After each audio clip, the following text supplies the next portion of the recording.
Welcome to the PCOS and the Nutrition Podcast, Dr. Brooke. I firstly want to say thank you so much for taking the time out of your day to come onto the podcast. I'm excited to delve into today's discussion as it's on a topic which is of huge interest to me, and that is exercise and hormones. So we all know regular exercise is great for our overall health and well-being, but as we'll be discussing today, sometimes the exercise we choose to do can actually be harming us and affecting our hormones, in turn making us feel worse. So being a personal trainer and a PCOS sufferer myself, who also works with women with PCOS, understanding how exercise can affect our hormones is definitely important for me. So we know now that there are actually different types of PCOS. It's not one condition. And the different types include insulin resistant, adrenal, inflammatory, and thyroid related. So can you discuss how exercise may vary for these types? What type of exercise may be best for each type based on their hormonal imbalance? So for example, someone's suffering with adrenal PCOS and with high or low cortisol, what would be best for them? Okay, so I categorize, and I have PCOS myself as well. So I work with women that have a variety of hormone issues, but of course, a lot of PCOS comes my way. And I do a lot of coaching around helping women work better with their trainers if they're not following one of my programs. Because as you mentioned, PCOS can be a little different for all of us. So I'll probably back up just a little bit, and I don't think of the categories quite the same as everybody else. I definitely feel like we've got inflammation as a root cause for all women with PCOS, and then some degree of insulin resistance, and then the fallout, whether it's the low progesterone from not ovulating, the estrogen dominance, or the high testosterone, that can be where it really, varies quite a bit from woman to woman.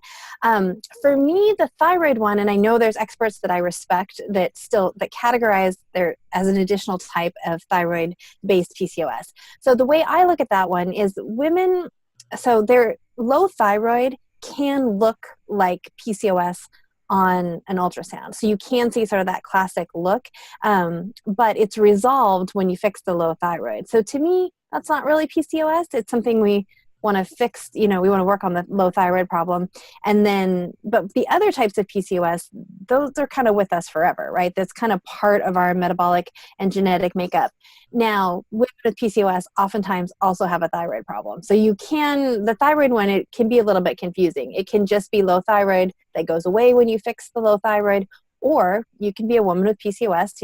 Women with PCOS are 3 times more likely to have Hashimoto's based hypothyroidism. So there's a lot of overlap. But when you think about the different kinds of PCOS, to me, that's helpful because we know where the androgens are coming and where sometimes, there's different androgens made by your ovaries versus your adrenals. So that can be helpful. So going after those, difficult, the breakouts or the hair loss or some of those, hard to live with hyperandrogen symptoms, we want to know which androgens we're dealing with. It's not always testosterone, and that knowing which one it is can help us. Do we need to go after the adrenals more? Do we need to go after the insulin resistance or the ovaries more? To me, I always want to take a step back when we have a woman with PCOS. So you and I have PCOS, and it's easy to, look at a woman with PCOS and just be like, okay, this is an insulin problem, this is a carb problem, maybe some inflammation, and that's where we need to go. But we are also women with adrenal glands and thyroid and cortisol and all these other hormones. And so while it's important to know the type on one hand, any woman within either type can still have issues with other hormones. So that's kind of a problem. I don't know if it's the same for you guys in the UK, but in our American healthcare system, it's very fragmented. If you've got a gut problem, you go to the GI guy. And if you've got PCOS, you go to maybe your OB to get the pill, and maybe your endocrinologist for something else. And we sort of look at you as fragmented.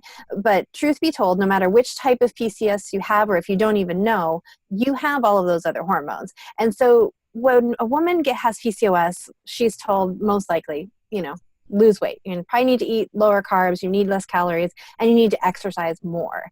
But we always want to think of all of our hormones, in my experience, in a hierarchy. So the way that I teach it, and you can see my book back there, is kind of what we walk through in our book that's coming out, is all women, whether you have PCOS or not, we should look at all of your hormones from the most delicate ones on down.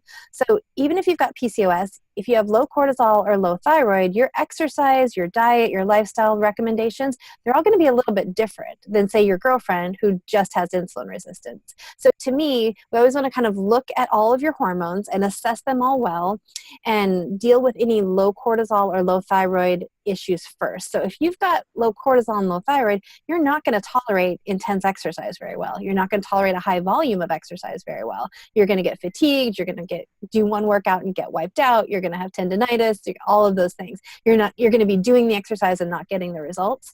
So you want to tend to and honor any suggestions for those more delicate hormones first. So that's lower cortisol and low thyroid. And I can talk about that more if you want to. Then dealing with high cortisol issues, which women with PCOS could either have high or low cortisol. Of course, again, we could all have all the hormone issues. And then dealing with insulin resistance. So if the recommendations for insulin resistance are to eat less and exercise more, that's fine if that's all you've got. So if you're just dealing with kind of the classic PCOS stuff where maybe you're young and some of those adrenal issues haven't come up yet, you've checked your thyroid and everything's okay, you can go right for the metabolic conditioning and that fat loss exercise and all of those things. But if you've got anything up above, we want to make sure that we honor that first. And again, those recommendations are very different, right? If you've got low thyroid or low cortisol, you've probably been told you can't do anything besides walk. You just walk, maybe a little yoga.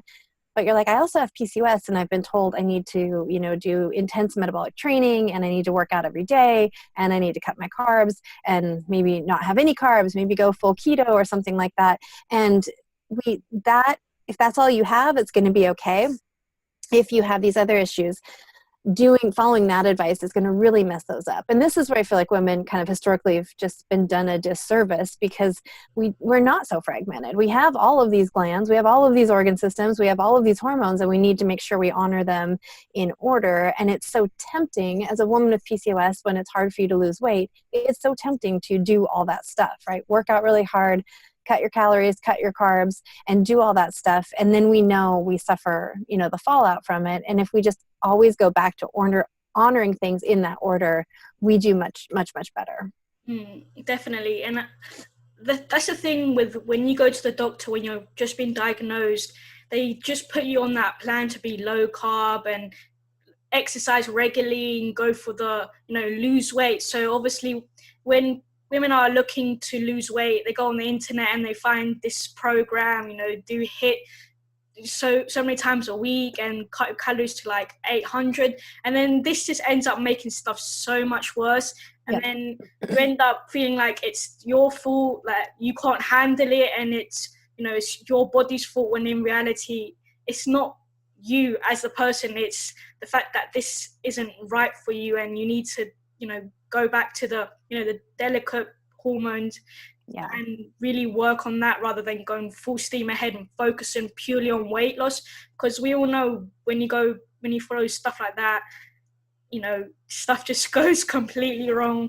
And you hear stories all the time of women who did whatever diet and then they got a thyroid issue, or they did whatever diet and they have never recovered. And it's especially with exercise, you can drive yourself into a cortisol problem or a thyroid problem really quite easily if you've got a delicate hormone balance with exercise. So because of that, I always say exercise is really powerful medicine. It is something we can use to shift your physiology one way or the other. But if we don't, again, kind of honor what's a little bit more delicate, then we create a mess that sometimes we recover from pretty well and sometimes we don't. If you trip Hashimoto's from doing an aggressive exercise regimen or, workout plan, we don't necessarily turn that off.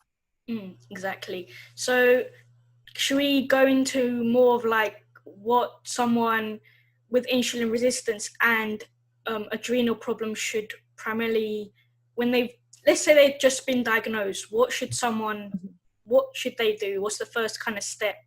What exercise? So if you just, again, you kind of have to look at your bigger picture. So if you most women are not getting tested for cortisol issues or adrenal issues unless you're working with a more functionally minded doctor who's doing a saliva or a urine test to look at sort of the timing. So cortisol is a harder hormone to assess. We can go to our doctor and get a blood level of morning cortisol, or you can do a 24-hour collection. But using a saliva collection throughout the day is going to give you that pattern, which should be highest in the morning and gradually go down.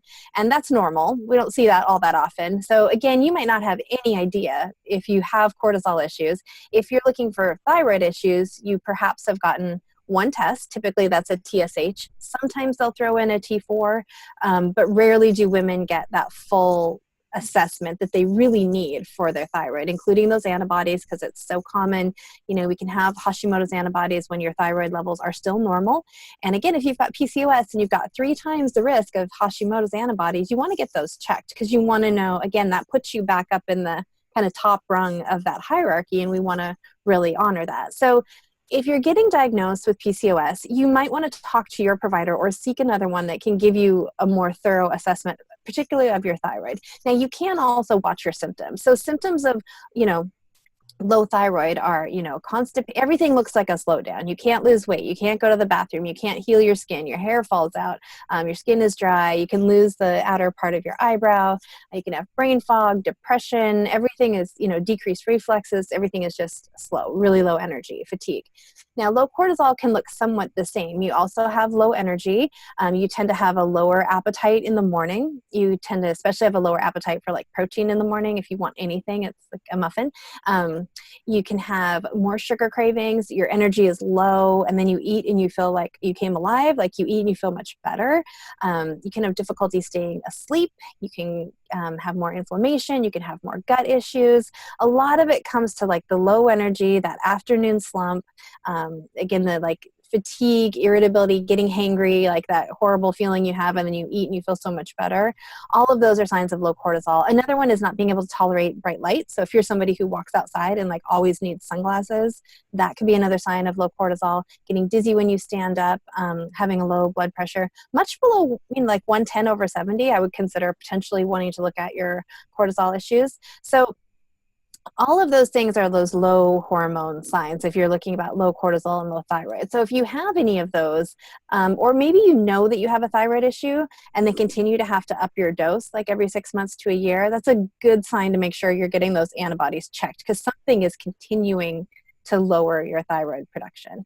So those are some symptoms. And I have a quiz on my website that's free if you want to just like rattle through, like the symptoms. So that's betterbydrbrooke.com /quizzes. And you can just like look through those symptoms, and it'll give you, if you have more than 3 answers yes in any of those categories, that's going to indicate, you might have an issue there. So you can get tested, or you can look at, those symptoms. So you're getting a diagnosis of PCOS. You've got more tendency towards inflammation. You can also get your inflammation checked. There's a test called a high sensitivity CRP. There's also one called a SED rate, ESR.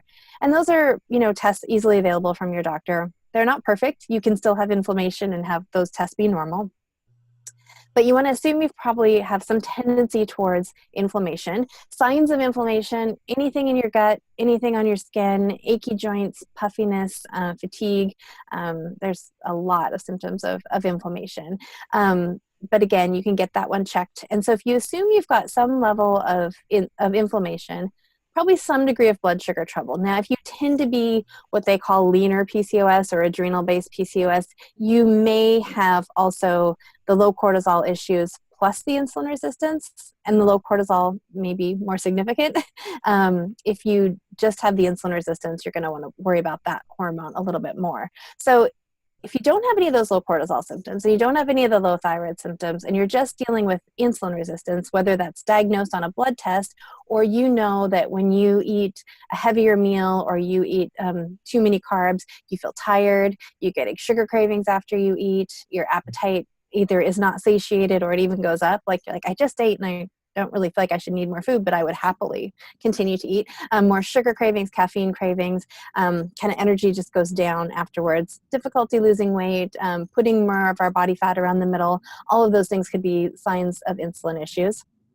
So what you're going to do for those two things is going to be really different, a little bit different. So if you're only dealing with insulin resistance, then you go for the lower carbs, lots of fiber, lots of protein, adequate fat. And what I always tell women is going low carb is very different for me than it might be for you. Again, it depends on all of those other hormone issues. So, and it changes. When I was younger, I just didn't eat carbs and I managed my PCOS really well. And then I had a couple of kids and started my practice, and I'm not getting nearly enough sleep. And so doing what I was doing, especially when my babies were really little, that wasn't working well for me at all, because now I had all these low cortisol issues from not sleeping. And now I'm back to kind of what works better for me, which is just more of a lower carb. I'm getting a lot of sleep.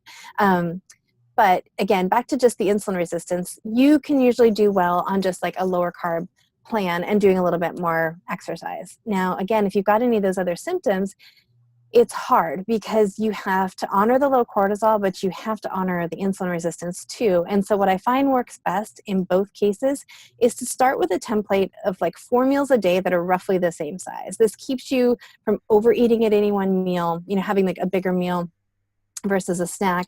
And it also keeps you from going too long without eating, but not eating all the time, right? The advice for the low cortisol is the small frequent meals, but when you do that, it's okay for the cortisol, but when you also have the insulin issues, it's sort of like you never get a break from the insulin, and that can be really hard for us too. So I find that 4 meals a day, and again, I recommend to take anything I say, and then you have to adjust it for yourself, right? You have to start with some template and then pay attention to what your hormones are telling you. And I can go through some of the signals I use for that.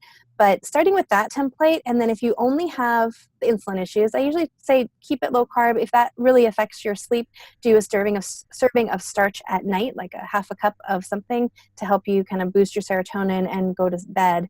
For the low cortisol people, the more adrenal HPA axis issues, you want to probably do a small amount of carbohydrate at all of those meals. So like 4 or 5 bites. It doesn't have to be a ton because again, you don't want to overtax the insulin, but you guys don't tend to do as well until we fix the adrenals on a super, super low carb diet or not doing any of them throughout the day.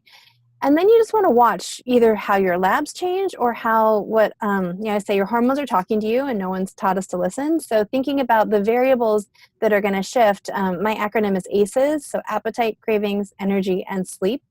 So appetite, cravings, and energy are going to give you insight into cortisol for what happens between meals, and appetite, cravings, energy right after a meal is going to give you some insight into insulin. So if you're getting sleepy after you eat, you're getting the sugar cravings, that's more your insulin talking, and we overshot that.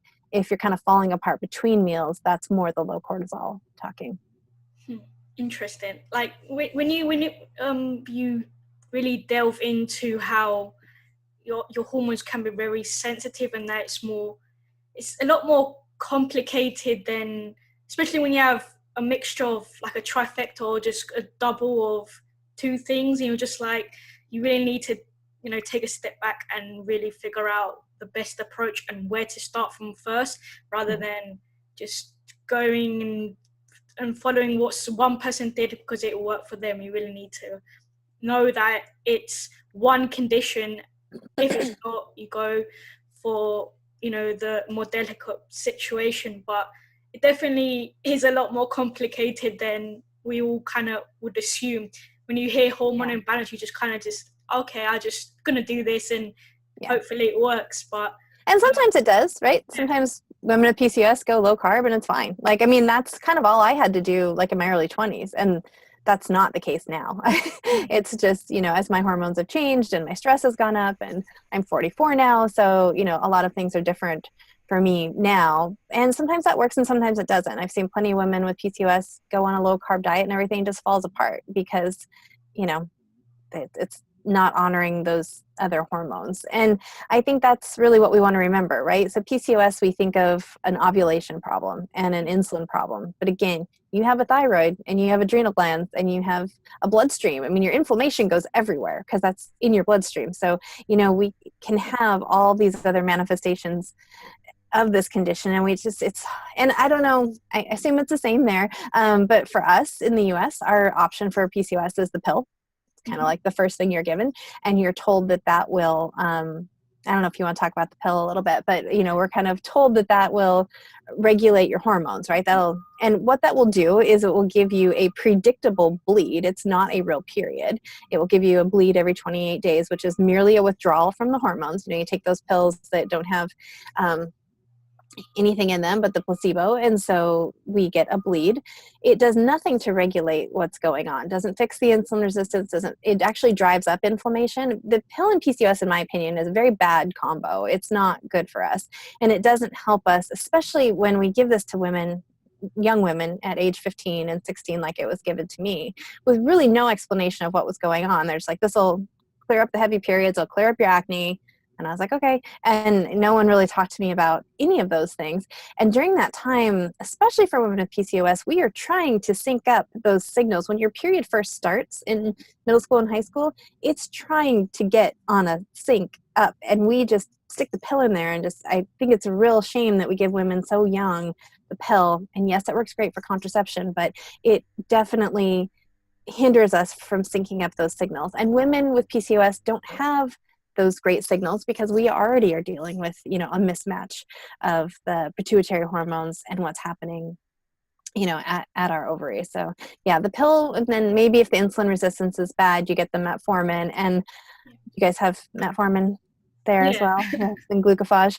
And what I see happen with that, we have to remember that medication was developed for kind of the standard American diet, right? The high carbs, high fat, sedentary lifestyle with type 2 diabetes. That is what that was developed for. So it works. It's very strong. And so I find when women are taking that and they start to find, like when I was talking about putting your carbs at different meals, I call that your unique carb tolerance. So there's going to be carbohydrates that are better for you than you and I probably, both with PCOS, we like sweet potato works for a lot of people. Sweet potato just drives my cravings through the roof. So that's not one that's good for me, even in a small amount. So you need to find like which starches work the best, which meals they work the best for you, and, the amount. So again, I can get away with very little. I do much better on more protein than I do on too much extra carbohydrate. So you want to find that unique carb tolerance. And I find when women are taking metformin or glucophage, when they tune into that and they start exercising and they start kind of figuring out what they need to eat and they up their veggies and they up their protein, the medication's often then too strong and they're having more cravings, and it's harder to stick with the nutrition plan that's working for them. So something to know if you've got listeners that are taking that medication and they start kind of tuning into like what I just said or what someone else is suggesting to them, it's really, really likely that medication will be too strong. You'll need to either have your dose adjusted or possibly reconsider if you still need it. I agree with the birth control pill is definitely given for PCOS. It's I don't know why it really is given when it doesn't do anything. It just makes stuff so much worse with your gut, and your period definitely is not a real period. Because I remember when they gave it to me, I was 18 at the time, and my periods were like irregular, and he just said to me, take this and your period will come back to normal, your hormones will be balanced. And I was like, I can't just pass this option up. If everything's going to be back to normal, then I'm going to take it also. Totally. Obviously, I didn't know anything better until I took it for 15 months, and I just suffered a whole bunch of problems, panic attacks, fluid retention. I was bloated all the time. And then the worst one was when my left calf got swollen, and I thought it was thrombosis. So I just completely came off it, which was, it probably wasn't a good idea for me to completely come off it without visiting a doctor, but I was just freaking out. So I was like, I need to do something. So that was the day I was like, enough. I need to do my own research and actually figure out how I can treat this problem naturally. Because I'm sure you can do something without taking these synthetic hormones, which is just awful. But anyway. Well, there's not a lot of informed consent around the pill. It's sort of given to you. Everyone's on it. It feels so benign when they hand it to you. They were just like, here, start this, so it's not your fault. And then when all the women that are listening that have been given the pill or decided to take the pill, it's really, it's not discussed with you what's actually going on with your condition. It's not discussed with you what the pill actually does and what the risks are and what some of the unique risks are with PCOS. So we don't want to be doing anything that increases inflammation.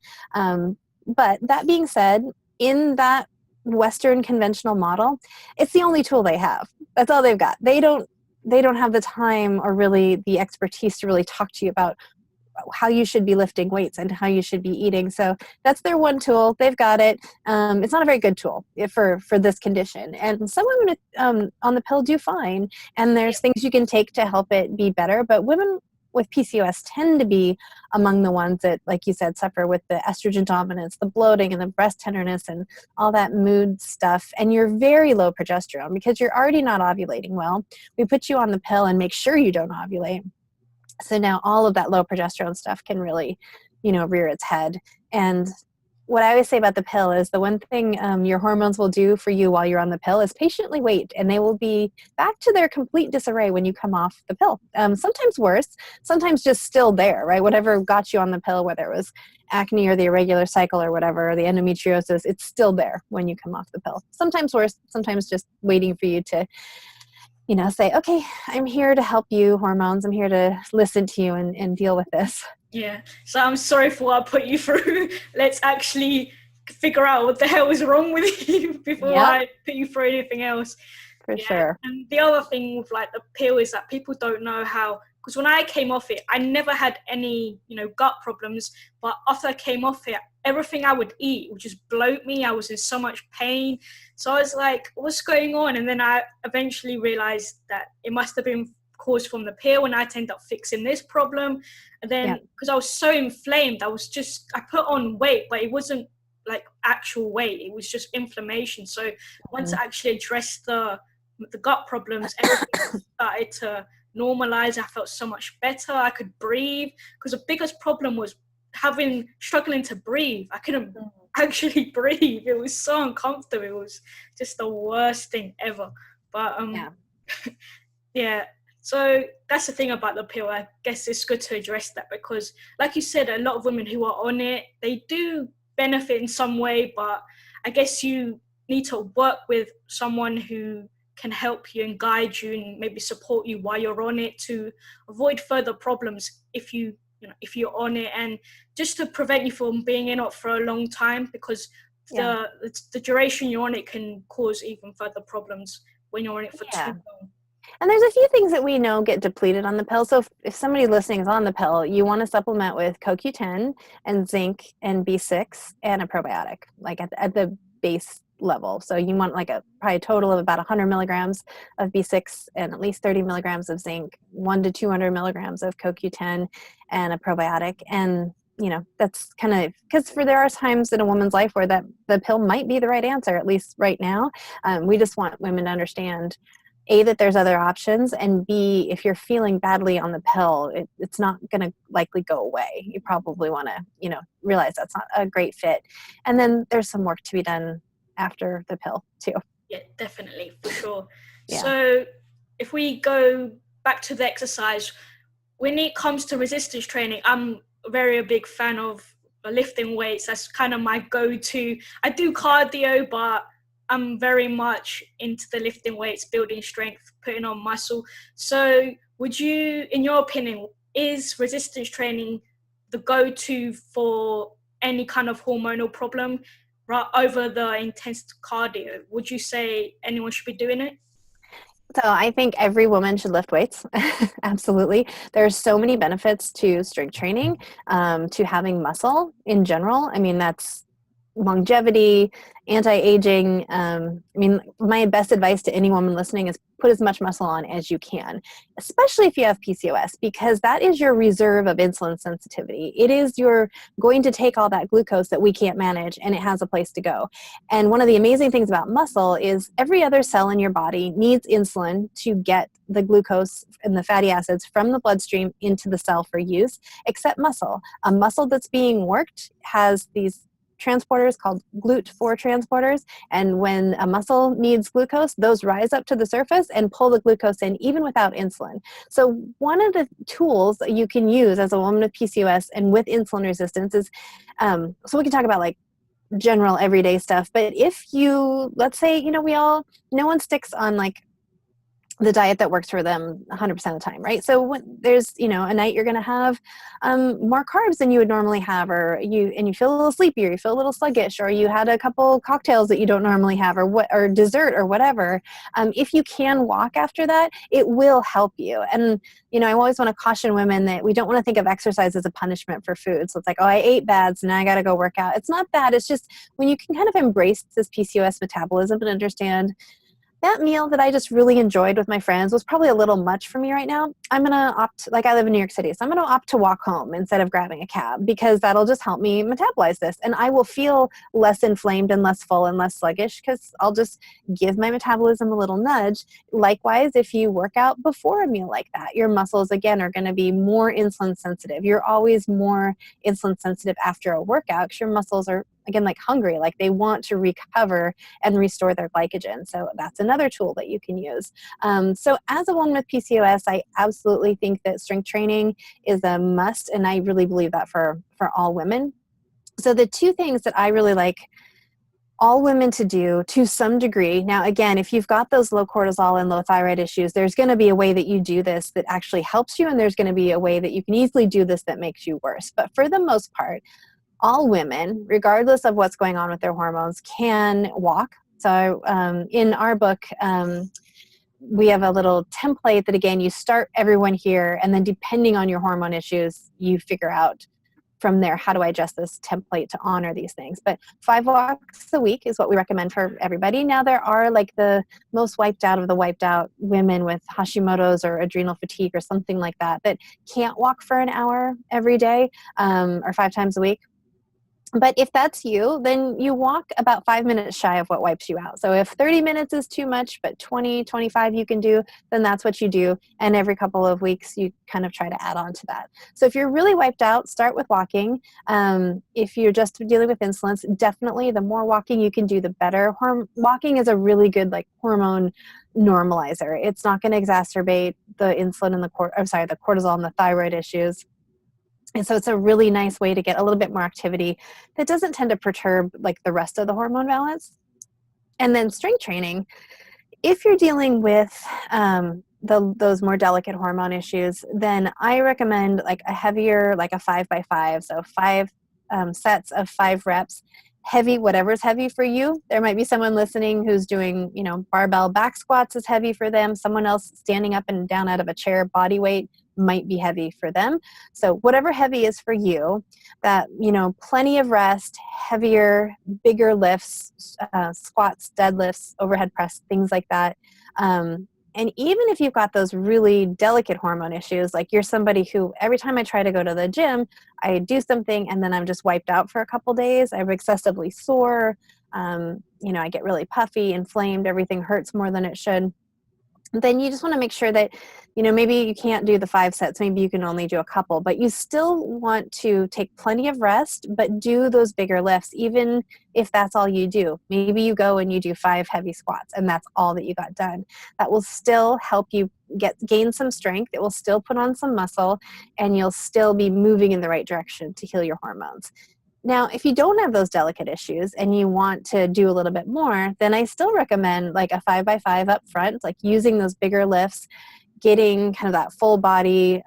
We want that nice growth hormone response from that kind of training. And then if you can tolerate it, you can do more of the metabolic work in addition to that. And then even from there, if weight loss is a goal, or you have some sort of, something you're training for, and again, we're just dealing with insulin issues, then you can do some cardio. Whether if fat loss is the goal, your best bet's probably going to be more high intense,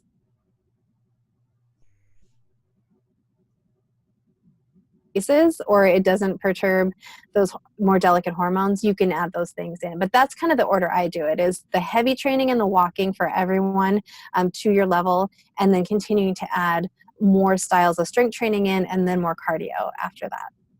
Exactly. So like you said, everyone should be doing resistance training. You shouldn't be scared of, coming bulking, looking like a man, because that's not going to happen. And like you said, with the whole compound lifts, that's really a great way to get, the full body workout, and just really good way to build strength. And you mentioned that if you, something I wanted to ask, with cardio, a lot of people, if they're going for fat loss, for example, there's this whole debate on should you do a fasted workout, like fasted cardio, or should you go, obviously just have breakfast and go, or anything like that. What's your opinion? Does a fasted workout or cardio do better for fat loss? Or Yeah. So if you're always just, eat breakfast, or should you yeah, always have a pre-workout meal? it really depends on what your goal is. So if your goal is performance, you're going to want to be fueled. If your goal is fat loss, for women especially, we're going to get a bigger adrenaline response from a fasted workout. And that's going to happen and have some of that fat burning magic only if insulin is low. So, but again, your adrenals have to be able to tolerate it. So if you're, again, on the hormone hierarchy and your adrenals are okay, your thyroid's okay, then you can do a fasted workout and theoretically you should burn more fat. Now, again, I say theoretically because that's assuming that every other, hormone is in balance. But even as I say that, like that biochemically might be the way that it's supposed to work, but you're like, I just feel like garbage when I train on an empty stomach, then I would say eat and train, probably an hour and a half to 2 hours later. So you're not completely empty. But again, if you can get that insulin down a little bit, especially to do the high intensity stuff, because the goal of the high intensity stuff is fat burning. That's why we do it. So you want to kind of honor the way that that works. And adrenaline is an important hormone in why that works. And it's going to work better if your insulin is lower. So in that case, yes. But again, if you're somebody who, and maybe you're in the transition, right? Like maybe you're somebody who's like, I wasn't, a couple of months ago, I was in a really bad spot and I wasn't able to train fasted, but I want to try it again. Start with the walk. Start with a fasted 45-minute walk and see how you do. And again, you can always get testing if you're working with a provider, but those ACEs are really telling. So, I work with women all over the world and they're like, I tried to add the metabolic training back in and my appetite went through the roof, or the next day my energy was in the tank. So and we don't want to feel like we're made of glass and we're afraid to push ourselves ever, but we don't want to push ourselves too hard. So instead of, going for 3 of those HIIT sessions a week, maybe you try 1 and you keep it to 5 minutes, and then you try 10 minutes and just kind of always be tuning in. And what women tend to do is we ignore those symptoms because we want the goal, we want the fat loss. So we ignore them, hoping that somehow if we push through it, it's going to work. And there's a very specific reason that, like I said, there's this reason that kind of training works for fat loss, and it's not going to work if you don't have good adrenals. You won't get the same responses, and it will make you feel so much worse. And then you beat yourself up, right? Because you're like, I'm working so hard. And then you have people say stupid things to you like, man, you just should be so skinny the way that you're always working out. You're just like,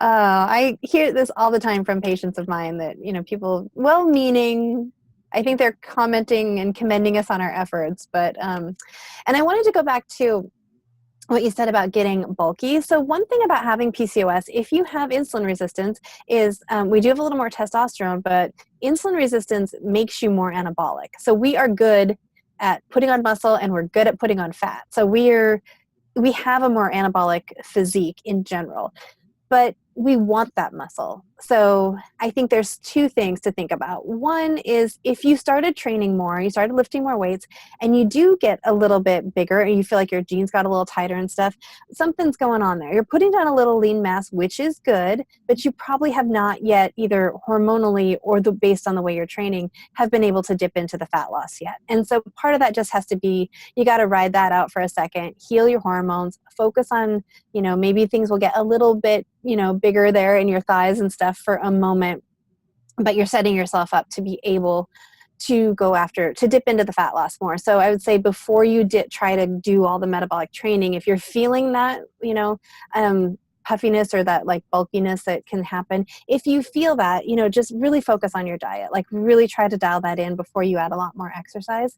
And then the other thing is to just kind of embrace the fact that, I don't feel like I suffer with PCOS anymore, but I still have it, right? This is still part of who I am, and it will be forever. And if I go start eating a diet that doesn't work for me, or deciding that I never want to work out again, my hormones will respond to that, probably unfavorably. And so when I do work out, I put on muscle really easily, and I love strength training. So I tend to lift heavier and put on more muscle. And that's something that's taken me a long time to kind of be okay with, but this is naturally the way my body wants to be. And it doesn't mean I can't do things to get leaner, but I'm not ever going to be a really, really tiny, slight person. That's just not who I am. And I think that when you accept that as part of PCOS is just understanding you've got a metabolism that kind of wants to go towards this more anabolic physique. Be grateful, because that muscle is going to be life-saving when we are in our 60s and 70s. And also, I spent so much of my life like doing crazy running and all this kind of stuff to try to make my legs smaller, instead of training in a way that, like, I'm built for heavy squats. Like, that is something I'm really good at. And so again, like, kind of embracing the body that I have and the PCOS physiology and learning to work with it a little bit instead of always just fighting it and wishing it was different. I definitely agree, and I love the fact that you're just so relatable, and that your story is just, people can relate to you, and I can relate as well. And the whole thing with PCOS and how you do put on a muscle a little bit easier than normal women who don't have PCOS. And I used to obviously hate my body at one point as well, and since I actually fully got into like resistance training and actually wanting to hit more PRs and get stronger, when I started to see those differences in the mirror with my body changing and me putting muscle on, it definitely made that switch in my mind, and actually fell in love with my body again. Because for so long we just hate our bodies, and whether it's because of PCOS or whether it's because of the whole dieting industry trying to push, you're supposed to look this way, or you're supposed to be this size and this number on the scale.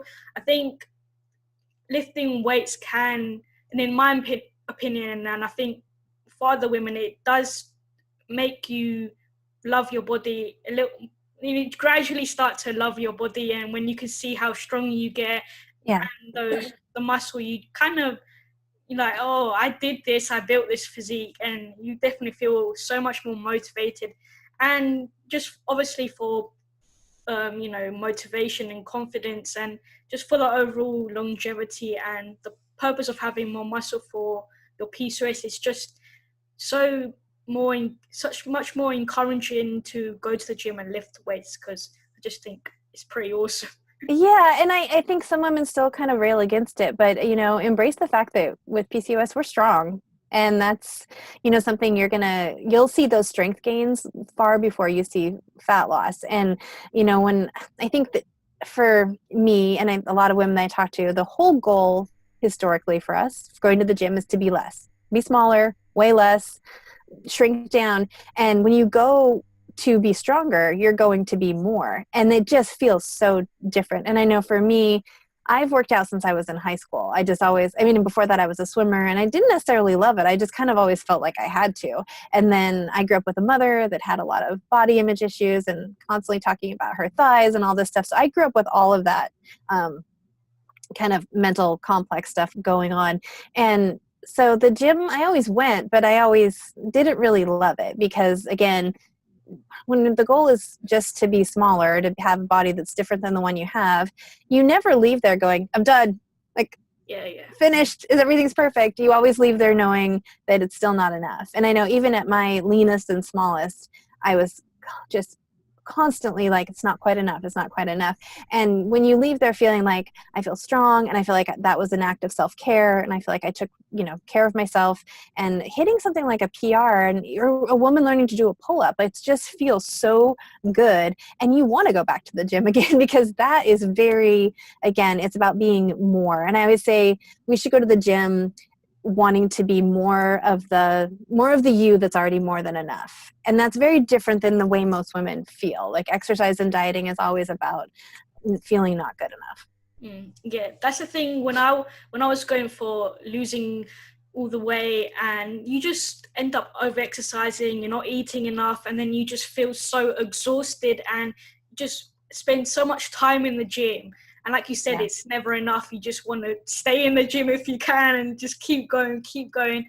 And then you just feel so burnt out that the next workout is never as good as the previous one, because you always give and give and give. And then only recently, because I've, struggled with an eating disorder as well, and over exercising and all that stuff, it's only recently can I say that when I go to the gym and I don't feel like exercising, I might do a set and or something else, and then I'm like, I really don't have the energy. I really can't push myself, and I'm enjoying myself, because exercise, like you said, it has to be enjoyable. It's not a punishment. That I actually can now say, all right, this isn't working. I'm just going to leave. Yeah. Not even do any cardio. I'm not going to do cardio. I'm just going to get in my car and just go home, eat like a nourishing meal, and just recover, and just come back the next day. And it always works out in the end, because we always keep pushing ourselves, when all you need to just take a step back and realize, why are you feeling this way? Because it's always for a reason. Our body just doesn't just say, all right, I want you to suffer today. I don't want you to have a good workout. It's all for a reason. Right. So we really need to take a step back and just listen to our body. I think we really need to start listening to our bodies. We do. And I think it's so easy to, especially when you have something like PCOS, you're like, I hate my hormones. Yeah. I hate it. And we feel like we're fighting ourselves and that our hormones are against us. And your hormones are constantly trying to keep you going, and they're trying to get into balance. It's us that's messing it up. Like, you know, you're that fatigue that you felt where you're like, I just felt so wiped out. And you think about going to the gym again, you're like, I don't even have it in me. You know, that's your body saying, you're not going to get the response from this exercise that you think you're going to, but yet we drive ourselves to do it. But when your hormones are telling you, you know, my energy's low, my appetite's off, my sleep is off, you know, we want to heed that. And I think as women, when we're younger, often it's more of an aesthetic pursuit, that we're just trying, you know, to lose weight.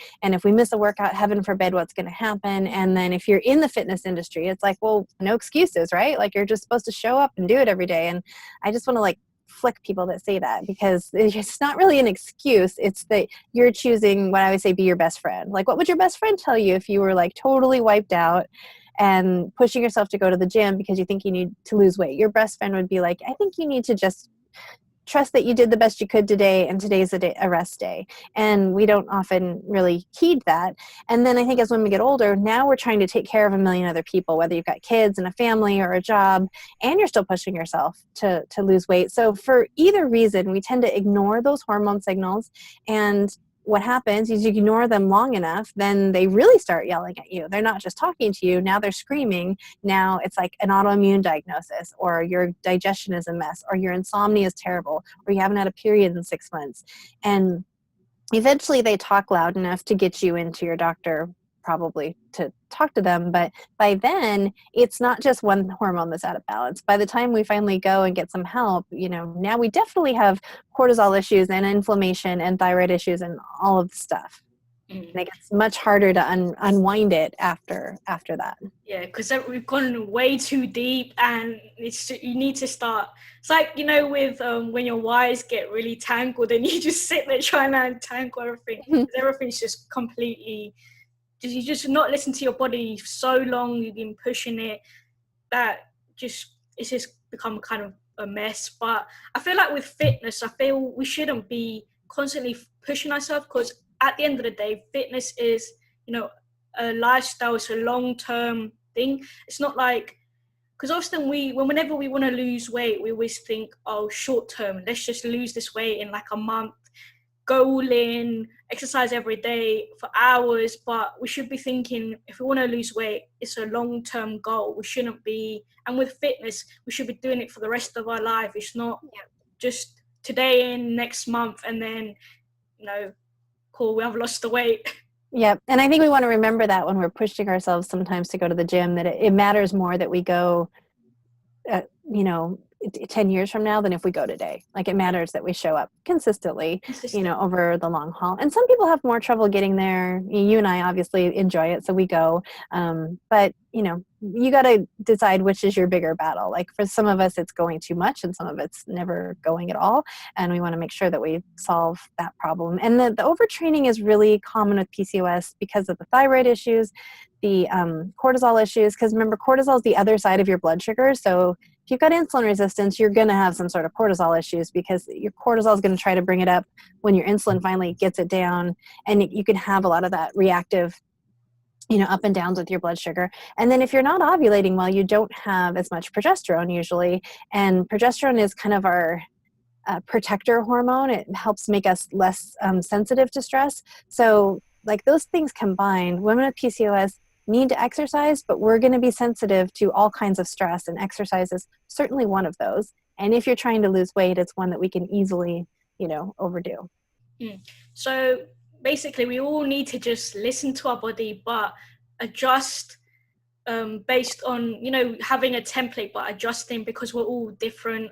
Certain hormones are different. We're all different. We have different kind of goals and, with regards to what our body wants to look like and all that stuff. So definitely just be patient, find a workout that is suitable for your type. And the kind of final thing I actually want to touch on, which briefly talking about with progesterone and that kind of stuff, was when it comes to exercising with your menstrual cycle, when should you work out when you're on your period, your cycle? Which exercise is best, and when should you be working out more intensely, for example? Yeah, so there's a lot of advice out there for training with your cycle. And the one thing I want women with PCOS to know is that advice applies if you have a normal cycle. So we don't always have the same levels of estrogen and progesterone.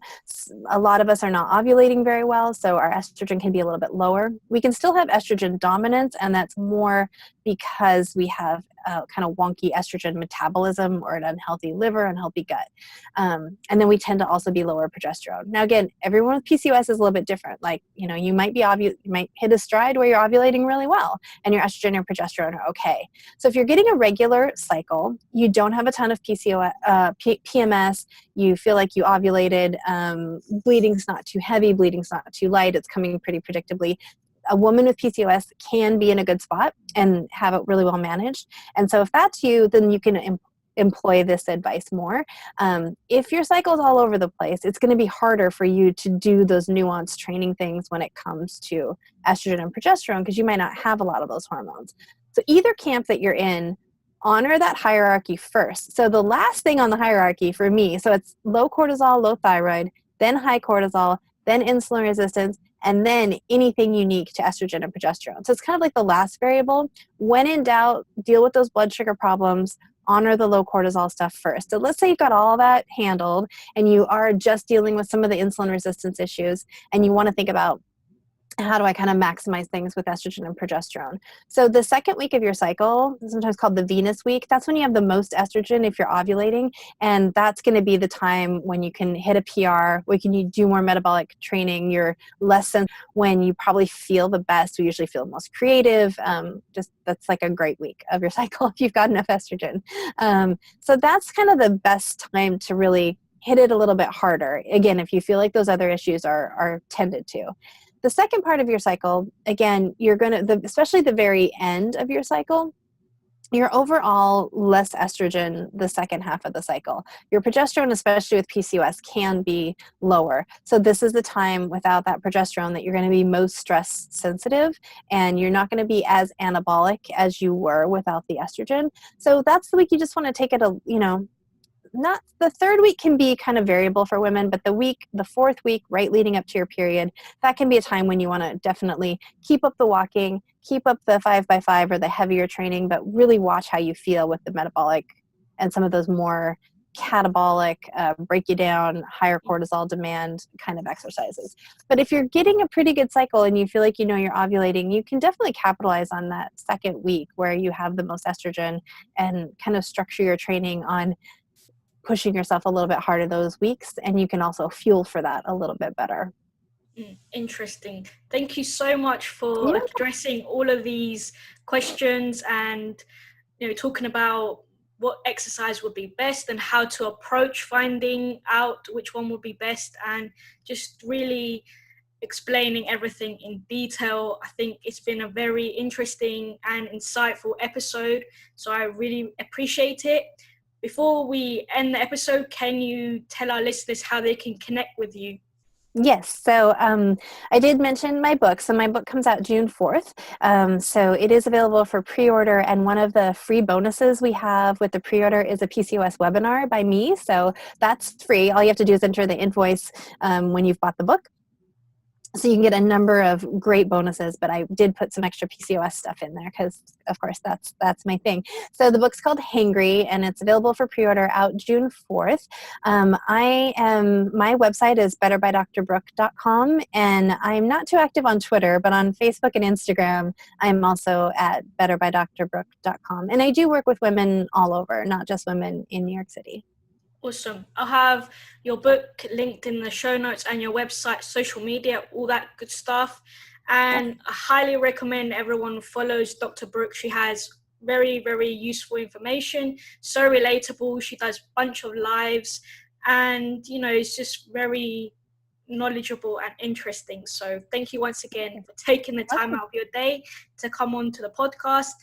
And thank you. I really appreciate it. Yeah, thanks for having me.